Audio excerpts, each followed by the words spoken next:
You may write me down in history with your bitter, twisted lies. You may trod me in the very dirt, but still like dust I'll rise. What's up, brownies? So our good auntie Natalie has gotten some smoke on TikTok as of late for a video that she posted detailing the difference between dating some black men, and she specified that, versus dating white men, which she put no stipulations around.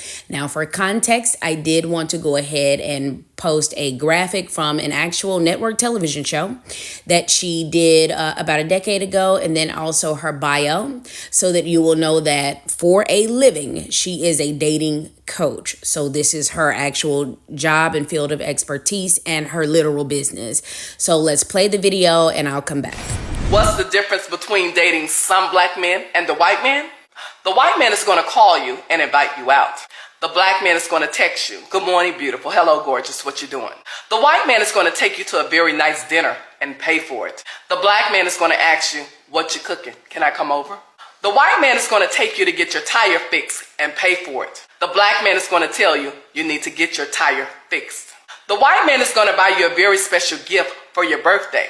The black man is going to disappear and call you after your birthday. The white man is going to be very impressed by your education and your personal accomplishments.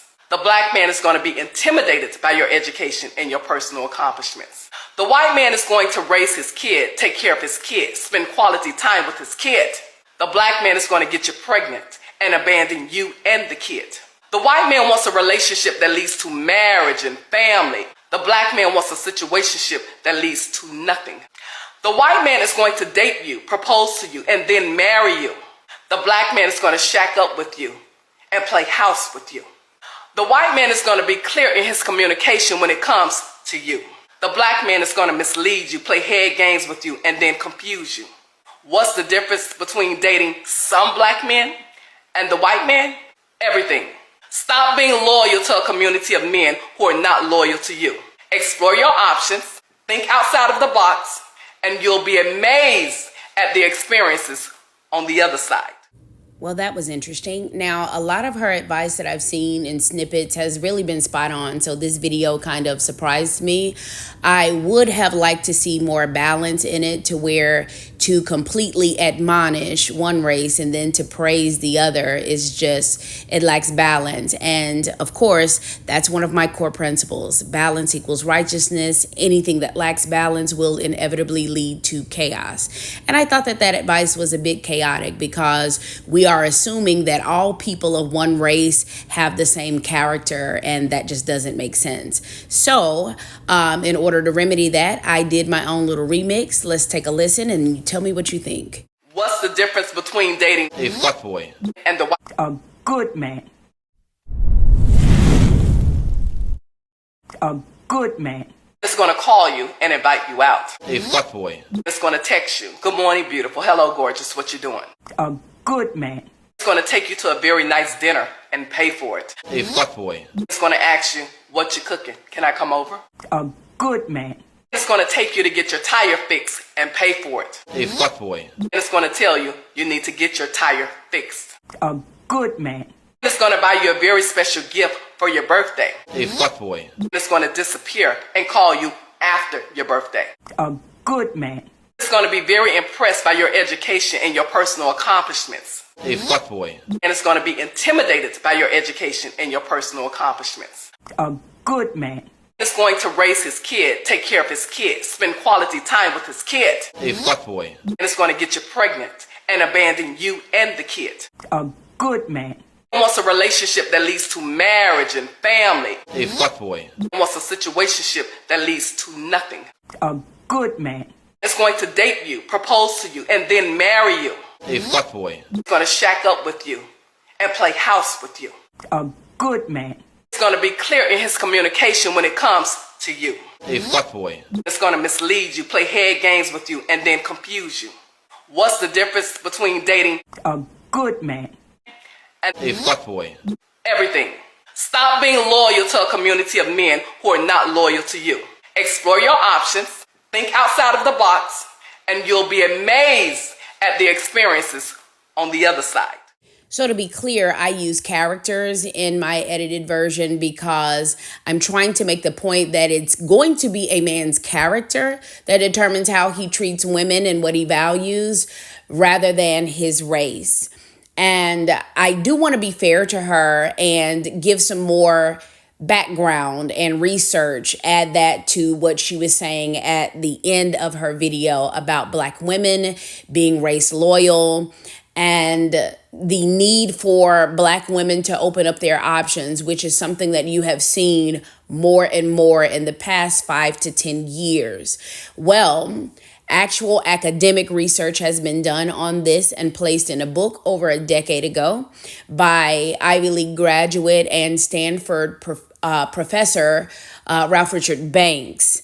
And in his book is Marriage for White People. He did the research on this and explains why Black women need to open their options up and date outside of their race. It is worth mentioning that both Ralph and Natalie are Black professionals that are married to Black people giving this advice. And in this interview, which you'll see TJ Holmes, who is a Black man who married women of color and then cheated on them with white women, giving a lot of fake outrage and pushback. Let's get into the throwback clip.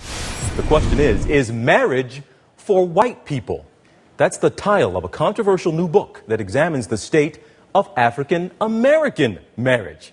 And Stanford law professor Ralph Richard Banks. So let me just start with this. Don't want to put words in your mouth, but are you saying that Black women who want to get married should get over the idea of marrying a Black man? Black women do lead the most segregated lives of any group in the nation, and they would help both themselves and the Black race if they more frequently married men of other races. Now, how does a Black woman help the Black race if she essentially does something that other than form a Black family?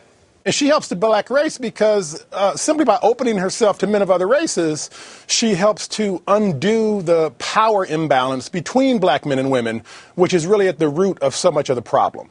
As it is now, Black men have a lot of power relative to Black women because Black men are scarce, and that leads to a whole host of problems. And I'm quoting, it says, it's time for Black women to stop being held hostage by the deficiencies of Black men. Now, I have a college degree, a job, and a good credit score, and I'm even offended by that. What do you mean by that? It sounds like you are putting Black men down. We've got our issues. Sure. Black men are not doing well. That leaves Black women unmarried. In fact, Black women are the most unmarried portion of our population. Yep. Even college-educated Black women are more unmarried than college-educated women of other races. So a lot of people say, look, this is a problem.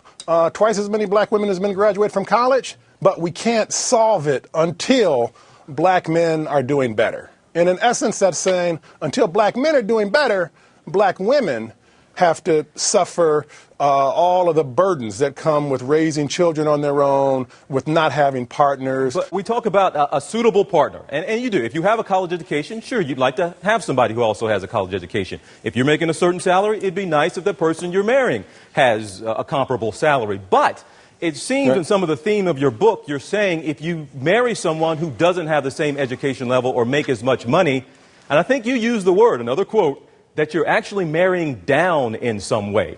No, that's exactly right. Now, it is, of course, relationships can work, and you should find love wherever you can, right? And so a relationship can work between a working-class man and a professional Black woman, but overall, on average, it is the case that such relationships between professional Black women who have college degrees and who earn a good salary and working-class men who have unsteady employment and are not as well educated, those relationships are often conflict-ridden. They're more prone to divorce. They contribute to the fact that African Americans are more likely to divorce than any other group. More than half of African Americans divorce, maybe as many as 2 out of every 3.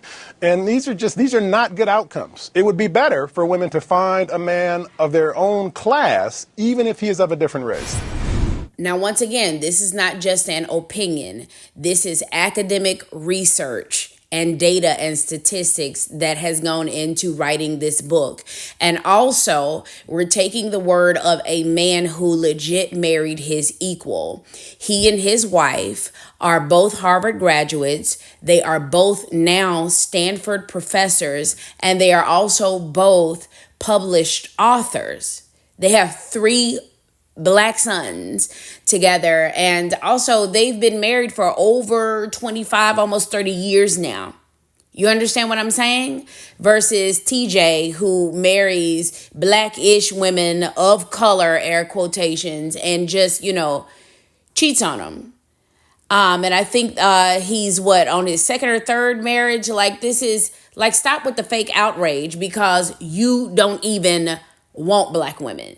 And it actually goes to the point that he's making, and it goes to the point of what Natalie is making in a way. And once again, this is a woman who just celebrated, I think, her 26th year anniversary to a Black man. And so we have 2 Black people, professionals, who are married to Black people and are still telling, this is a Black man and a Black woman, telling Black women, you need to give it up and hang it up, right? Like, just go somewhere else where you'll be appreciated.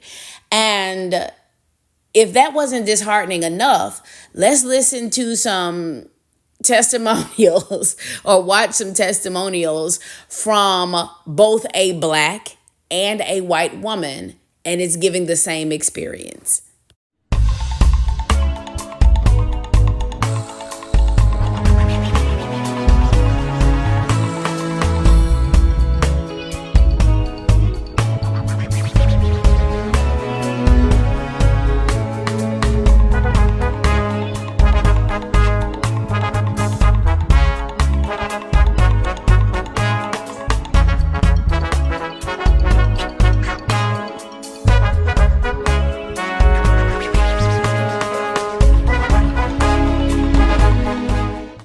Meanwhile, back in the lowlands.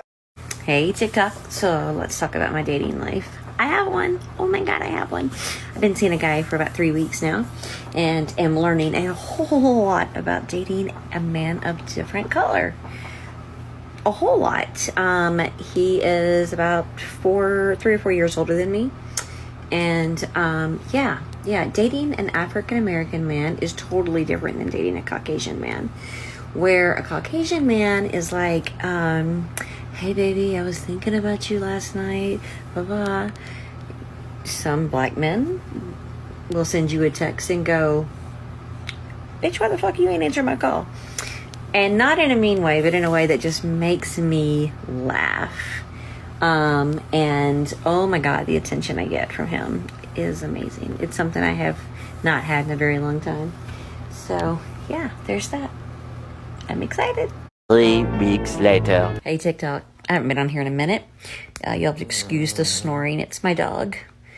So I've been dating a guy for a little less than 2 months. Caught feelings hard. He's an ass. What is it about toxic men? Oh my god. One pathetic sob story later.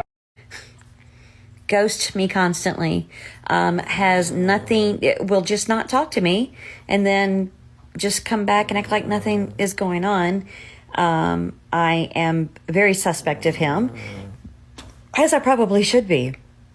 I don't get it. What is it about toxic men and toxic relationships that are so exciting and enticing? I mean, I just came out of a 10-year marriage where my ex-husband was an absolute asshole to me, and yet here I am. I don't get it. Ladies, help me understand this, please, because I don't. So again, my point is being proved that the problem here is actually more so men's character and what they value and what they put their effort and energy into. And what you'll see scrolling in the background is some graphics from the next video that I'm working on, because I'll be focusing on this idea that's going on this popular reality TV show about calling everybody a side chick, and how we are constantly giving up our power as we continue to tear other women down instead of holding men accountable for being out here laying it low and spreading it wide. This is exactly what Ralph and Natalie were talking about. Black women, you do this to yourselves. You have to understand that you are a part of a community that already has a third in jail.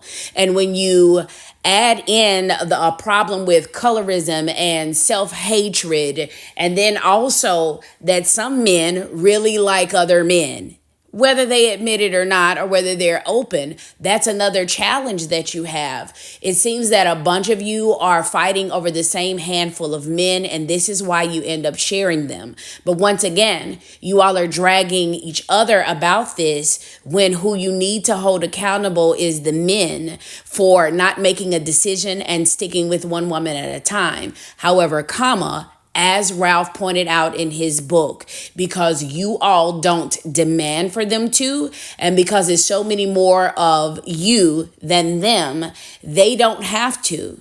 And then not only do you accept it, but you blame other women for doing the same thing that you're doing, and not men for not having better character. If you like these talking points or videos like this, especially if you're interested in that next video, go ahead and subscribe and hit the all notifications bell for when it drops. So I'll leave you all with one last thought and then the familiar outro. Oh, I say it again. You've been had. You've been took. You've been hoodwinked, bamboozled, led astray, run amok. This is what he does. Falling your way, so you